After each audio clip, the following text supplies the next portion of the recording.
In today's video, we're going to install an OEM style roof rack on a 2017 Toyota Tacoma SR5. This is the third generation model of the Tacoma, and the install will be applicable on all third generation Tacomas. In the video, we'll do a step-by-step installation and then show you what it looks like at the end. So inside the package, there's not a whole lot to it. It's a pretty simple setup. Like I mentioned, this is an OEM style rack, so it's not the Toyota brand product, but it's very similar in terms of the overall style and design. Number of different manufacturers out there making very similar products. This setup costs about $125 off of eBay. Now these are the side rails along here. So we basically got two side rails, and then they've got the crossbars built right into them. And the reason that the crossbars are built in is if you're not using the rack, you can basically inset them on the side here, and it helps with wind noise.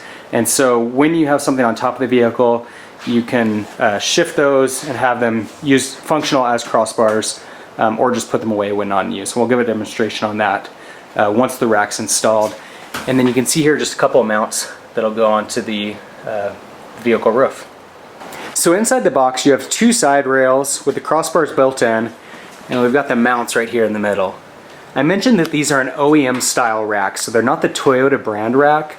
The Toyota brand rack is going to basically be the same in terms of the overall style and design, and the installation is going to be exactly the same between either a Toyota rack or the OEM style rack.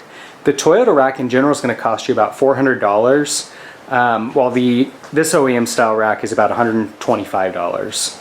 You can get them on a number of different online websites. These were just off of eBay, but again, there's a number of different manufacturers and sites available. Now the side rails have the crossbars built into them. So you can see right here, this is your crossbar. So when they're installed on the vehicle, they're inset into the side rails, and that way if you don't have any accessories installed on the vehicle, you can leave them there and it doesn't impact wind noise and fuel economy. When the rack's in use, you can connect it to the other side rail and install accessories. And so it's really good if you only use it during certain seasons of the year. You can take those accessories off and then leave the crossbars installed but not have that impact of road noise or wind noise and fuel economy. Alright guys, well we're up here. It's basically really cut and dry. You've got this piece of rubber molding that goes over here, basically covers the holes that the roof rack mounts to. It's a little cold out today, so it's hard to get my finger in there. But pops up, there's little clips here. Pops into the factory clip. There's just a couple of them down the way. And then when you get down just a little farther, hold this down a little bit. And then there's a little bit of OEM tape, and if you're slow enough, the tape will come up. And then you don't have to clean it up later. Slowly pop. Brilliant. So there's the one long piece, and it'll be the same thing on the other side actually too. And then you've got one more pop clip, and then I'm hoping maybe, because it's not hot out, so when it's hot out that makes this stuff a lot easier. So if you're in a sunny state with a lot of heat, this will come right off. It comes off anyways, but it's got some double-sided tape from the factory with another clip, and then I'm just going to take this and get this double-sided tape off. But other than that, we'll be ready to go. I'm going to punch a couple holes in these pieces of factory tape that they painted over the top of. Some people, I've watched videos and some people say they take the tape off. Me personally, I'm going to leave the tape on like some people do, because I figure the more you leave on, the less water issues you're going to have, and you don't want water issues inside your cab, so it's better to be safe than sorry. So when installing the side rails on the truck, you're going to have this kind of more sloped side of the side rail at the front. That'll be your rear. And then to determine which side's going to go on driver and passenger side, it's going to depend on this crossbar. It needs to have the ability to swing out that direction. So you can see that it swings from the back there. This indicates that this goes on the passenger side. You can also see the style slightly different between the passenger or the inside and outside. So there's a little more flat. This has these little divots in here. So this is going to go on the passenger side of the vehicle. There's two different screw sizes. So the short screws we're going to use to attach this bracket to the vehicle, and then there's going to be two additional small screws that we use to attach this front portion of the rack to the mounting bracket. Now the mounting brackets are slightly different between driver and passenger side. The way that you can tell which goes on which side is depending on these two little holes here. So this is the passenger side mount. On the driver's side mount, it's going to be these two holes. And then those will line up with this little bracket inside. So you can see that this guy here is going to flip upside down on the passenger side, and those two holes will go through the two that you can see right in there. So the truck was a little bit wet because we have some rain, so the first step is you want to make sure you get it nice and dry on both sides. So use a nice microfiber cloth, dry that out, and then install these brackets first. That's your first step on both the driver and passenger side. You can see that we've got the driver side just about installed. We did this one first. We wanted to do a little bit of trial by error and figure out how to get it installed before we did the demonstration on the passenger side. It was a little tricky to get installed. Hopefully we're going to make it look really easy on the passenger side. Looking at some similar installations of the OEM rack, it seems like that goes on a lot easier than a non-OEM, and so that's part of what you're getting with that cost savings. $125 compared to $400. The installation's a little trickier, but again, once it's installed, hopefully the durability and functionality of the rack is still going to be the same. And so we had a little bit of a trick getting this mount here secured properly. The key is you want to install this before you do the holes in the back there. Makes the installation on those a lot easier. This is the hardest one to get in, and then this guy should pop down there. The other thing to keep in mind is as you're doing it, this little rubber seal along the bottom here, you want to make sure that you keep the rack inside of that seal. We had a little bit of it kind of get stuck inside, and we had to get it out easily, and then same up at the front here. This needs to be inset in here so that it pushes this little rubber seal up to the front so you get a good seal. Originally we had a little bit of a gap here, so that's pretty important. Again, do the bracket at the front, then do those rear screws. Alright guys, here we go. We've already got the other side done. We're going to do the same thing on the other side. What I'm doing here is I'm just making little tiny incisions. Sorry, my hand's in the way on that one. I'm just being real careful not to touch any of the paint, and then I push my finger in there so I can actually see where that screw hole is, where we're going to put those bolts. But like I said before, we're not going to take the tape off because there's no reason to give yourself any more reason to have any leaks in the truck. So you can see a little square part is positioned toward the back, and then again, using the shorter screws, there's two different screw sizes, and then a little rubber washer that goes between the bracket and the screw. Where did I get that? Rubber washer is obviously keeping water from getting through the roof of the vehicle.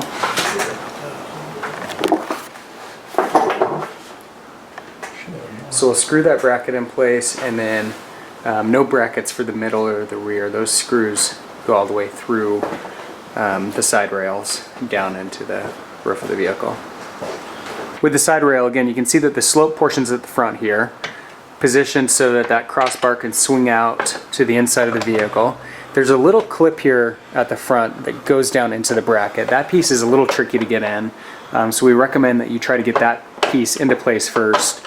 Now that that's in place, we did one screw at the back to kind of secure the rack, and then the next step is to put these two screws in. These were the trickiest part over on the driver's side. So hoping maybe they'll just line up this time. Yeah, hopefully this time it'll go super easy. So screw those into place. Once those are in, then we'll do the one that's in the middle back here, and then the rear, and tighten those up. So just kind of put them in loosely for now. You may find that these two holes at the front of the side rail don't quite mount up with the bracket. The bracket has a little bit of a bend in it, so it kind of bends down, and then as you tighten the screws, it comes up level. The issue is that there's no way to really line those holes up on this side. On the driver's side, you can get your finger down inside of where the crossbar member pops in from this side, so there's a little gap there. You can put your finger in, you can pull it up and line up the screw holes. On this side, you don't really have the ability to do that because this one has the arm that attaches over to the other side. So what we would recommend doing is just bending that bracket up slightly so that you can get those holes to line up and get the screws in slightly easier. So with this little rubber seal along the bottom, you want to make sure that it wraps around the outside. I mentioned that on the driver's side.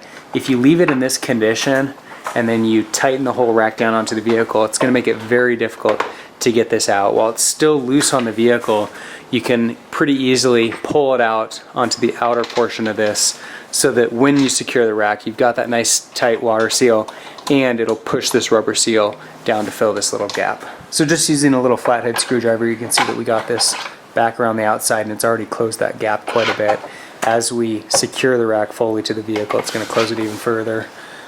We got these 2 screws to connect to the bracket, so they're fairly tight now. Now Matt's working his way down to the back of the vehicle, tightening those as he goes concurrently, and then we'll tighten these further and get it fully secured. As you're putting each of these screws into place, there's a little rubber washer that sits between the rack and the roof of the vehicle. So you've got to insert those underneath, line them up with the holes, and then screw through. So it's a little bit of an art to try to get those to line up. And the one thing I've learned from the one side is get these rubber washers on your screws if you can under here. They don't stay on your holes very well. That's one thing I noticed. I think with the OEM one, the rubber washers are sticky and they stay in place. So we worked our way down the line, tightening those screws as we went. We took the crossbar off while we were doing the install just to get it out of the way. Just screws and unscrews with one little bolt there, so pretty simple. And you can see now that we've got both sides installed. So the rack's all installed on the Tacoma, and you can see it looks pretty good overall. It definitely maintains that OEM appearance. Not quite the high level of quality you probably get from the Toyota OEM product. You can see it a little bit with the fit and finish. Got a little gap right there.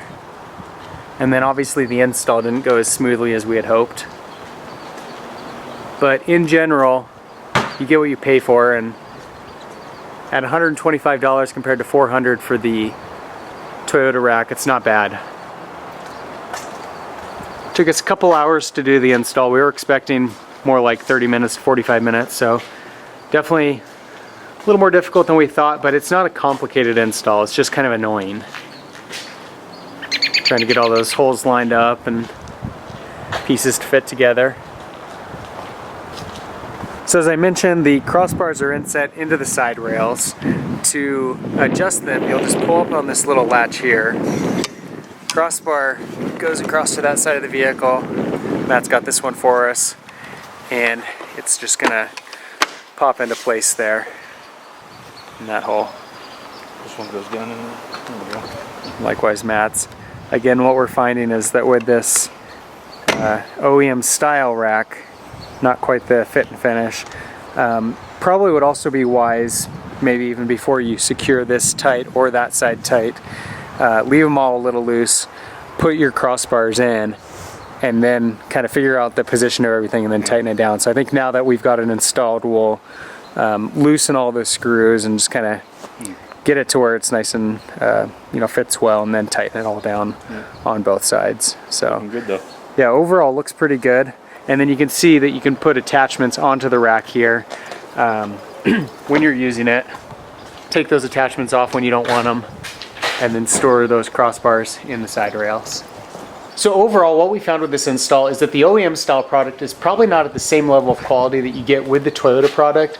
With that product, you're going to find the installations probably a little easier, and the fit and finish is going to be a little better. But again, for the price difference, you may be better off going with the OEM style if you're willing to put up with a little of those headaches, since overall the style is still there. It looks just like the OEM rack, and seems to be very durable and functional from what we can tell in terms of just the overall feel of it. So that's the install on the OEM style roof rack for the 3rd generation Tacoma. If you have any comments or questions, leave them in the section below. For more videos on the 3rd generation Tacoma, subscribe to the channel. In the meantime, thanks for watching.